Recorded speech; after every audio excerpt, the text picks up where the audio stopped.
अवधूत चिंतन श्री गुरुदेव दत्त श्री स्वामी समर्थ। नमस्कार, तुम्हा सर्वांचं आपल्या स्वामी शक्ती या चॅनलमध्ये मनापासून स्वागत आहे। स्वामी तुम्हा सर्वांच्या सर्व चांगल्या इच्छा पूर्ण करो एवढीच स्वामींच्या चरणी प्रार्थना करते आणि आपल्या आजच्या या नवीन आणि सुंदर व्हिडिओला पुन्हा एकदा नव्याने सुरुवात करते। मग तर बघूया 2 सप्टेंबर सोमवार। उद्या असणारा सोमवार हा श्रावण मासातील शेवटचा 5वा सोमवार आहे आणि उद्याच्याच दिवशी या श्रावण मासातील अमावस्या तिथी आलेली आहे। खरं तर श्रावणातील अमावस्येला आपण शास्त्रानुसार पिठोरी अमावस्या असं म्हणतो। तर ज्याही सोमवारच्या दिवशी अमावस्या तिथी असते त्या अमावस्येला आपण सोमवती अमावस्या असं देखील म्हणतो। उद्याचा दिवस हा उपाय करण्यासाठी, सेवा करण्यासाठी, महादेवांची कृपा प्राप्त करून घेण्यासाठी आणि महादेवांना प्रसन्न करण्यासाठी उद्याचा दिवस हा अत्यंत महत्त्वाचा आणि प्रभावी आहे।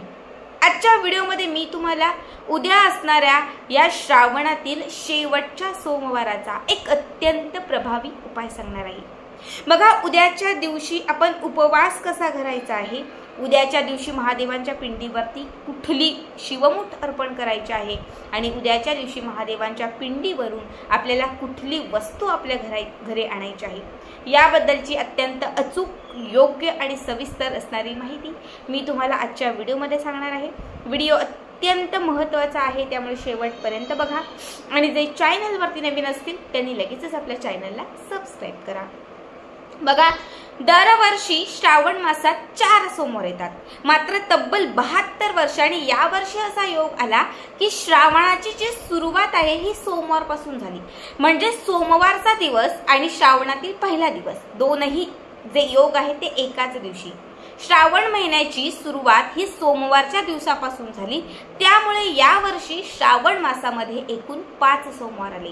बरोबर 5व्या सोमवारी अमावस्या आलेली आहे, म्हणजे श्रावण मासाची समाप्ती होत आहे। बऱ्याच लोकांच्या मनामध्ये आलेला किंवा बऱ्याच लोकांना पडलेला प्रश्न आहे की ताई, सोमवारचं व्रत धरायचं का, सोमवारच्या दिवशी महादेवांची पूजा करायची का? तर हो, खरं तर ही जी अमावस्या आलेली आहे ही बरोबर पहाटपासून सकाळी सुरू होत आहे, मात्र सोमवारचा जो दिवस आहे तो रात्री 12 नंतर सुरू होत असतो। त्यामुळे सोमवार जो आहे हा आपल्याला गृहीत धरायचा आहे आणि या सोमवारच्या दिवशी दिवसभर आपल्याला उपवास करायचा आहे।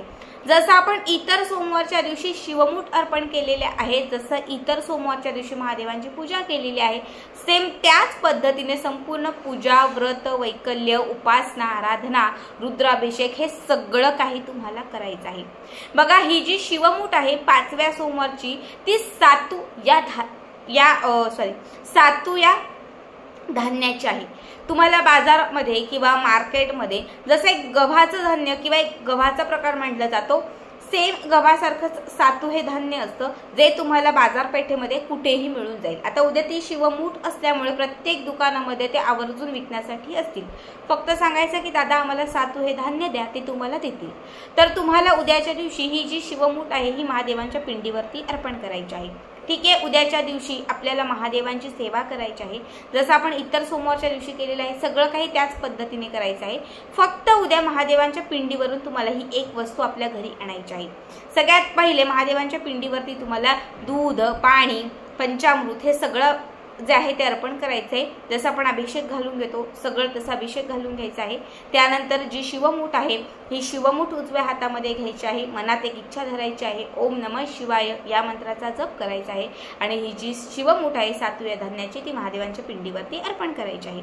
इतकं सगळं करून झालं, धूप दीप सगळं काही महादेवांना अर्पण करून झालं की त्याच्यानंतर आपल्याला महादेवांच्या पिंडीवरून ही एक वस्तू उचलायची आहे। त्यातील सगळ्यात पहिली आणि महत्त्वाची वस्तू जी तुम्हाला सांगत आहे ती म्हणजे धोत्र्याचं फळ। जर उद्याच्या दिवशी बघा, तर प्रत्येक सोमवार, आता आमच्या इथे तरी कुठूनही काही का होईना पण असंख्य लोक, मी स्वतः देखील महादेवांच्या पिंडीवरती धोत्र्याचं फळ आवर्जून अर्पण करते, कारण महादेवांना प्रसन्न करण्यासाठी, महादेवांची कृपा प्राप्त करून घेण्यासाठी, आयुष्यातील अडथळे आणि अडचणी दूर करण्यासाठी धोत्र्याचं फळ हे विशेष महत्त्वाचं मानलं जातं। असं म्हटलं जातं की श्रावण महिन्यातील सोमवारच्या दिवशी जर आपण महादेवांच्या पिंडीवरती धोत्र्याचं फळ अर्पण केलं तर आपली इच्छित मनोकामना पूर्ण होते आणि आपल्या जीवनामध्ये अखंड महादेव महादेवांची कृपा प्राप्त होते। तर कुणीही आजूबाजूला असेल किंवा ऑलरेडी कोणी महादेवांच्या पिंडीजवळ गेलं असेल तर त्यांनी कुणीही जर धोत्र्याचं फळ तिथे अर्पण केलेलं असेल तर ते तुम्हाला उचलायचं आहे। तुम्ही स्वतः एखादं धोत्र्याचं फळ घेऊन गेलेले आहात, महादेवांच्या पिंडीवरती अर्पण केलेलं आहे, तर ते फळ देखील तुम्ही तिथून उचलून घरी आणू शकता। एक धोत्र्याचं फळ फक्त तिथून उचलायचं आहे आणि त्याच्यासोबत जे शिवमूठ आपण अर्पण केलेले आहे, आता महादेवांच्या पिंडीवरती असंख्य लोकांनी सातू या धान्याची शिवमूठ अर्पण केली असेल तर तुम्हाला त्यातील थोडेसे सातू उचलायचे आहेत, अगदी थोडेसे, एक 2-3 चिमूटभर मावतील इतके तरी तुम्हाला ते धान्य जे आहे ते उचलायचं आहे। आणि या दोनही गोष्टी म्हणजे धोत्र्याचं फळ आणि सातू या दोन्ही गोष्टी उचलून तुम्हाला आपल्या घरी घेऊन यायच्या आहेत। घरी आणल्यानंतर सगळ्यात पहिले काय करायचं, जे धान्य तुम्ही घरी आणलेलं आहे त्याचे एक 2-2 कण 2-3 कण जेवढे शक्य असतील ते घराच्या 4ही कोपऱ्यांना तुम्हाला शिंपडायचे आहेत आणि त्याच्यानंतर राहिलेले जे सातू आहे ते तुम्हाला एका लाल रंगाच्या किंवा सफेद रंगाच्या कापडावरती ठेवायचे आहेत। त्यानंतर जे आपण धोत्र्याचं फळ घेऊन आलेलो आहोत ते देखील तुम्हाला त्या कापडामध्ये ठेवायचं आहे। दोनही गोष्टी तुम्हाला लाल किंवा सफेद रंगाच्या कापडामध्ये बांधायच्या आहेत आणि त्याची एक पोटली तयार करायची आहे। आता ही तयार झालेली पोटली जी आहे ती तुम्हाला तुमच्या उजव्या हातात देवघराच्या समोर घेऊन बसायचं आहे, तुमची इच्छा व्यक्त करायची आहे, महादेवांचं स्मरण करायचं आहे, शिवलीलामृत ग्रंथ जो आहे त्यातील 18वा अध्याय वाचायचा आहे।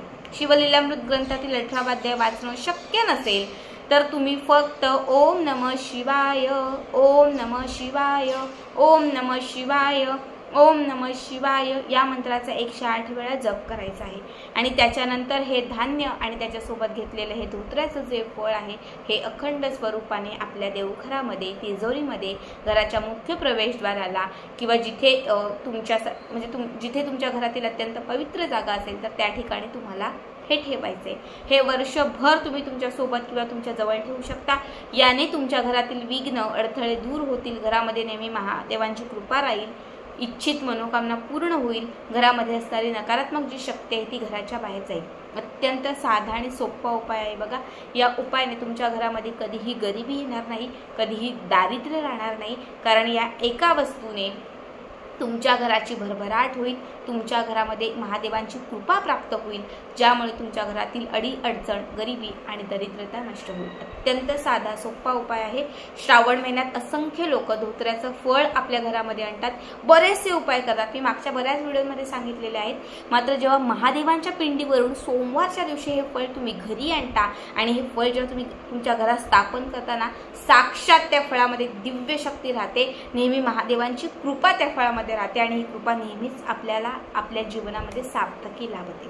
अत्यंत साधा सोपा उपाय आहे, आवर्जून करा आणि आजचा व्हिडिओ कसा वाटला नक्कीच कमेंट करा।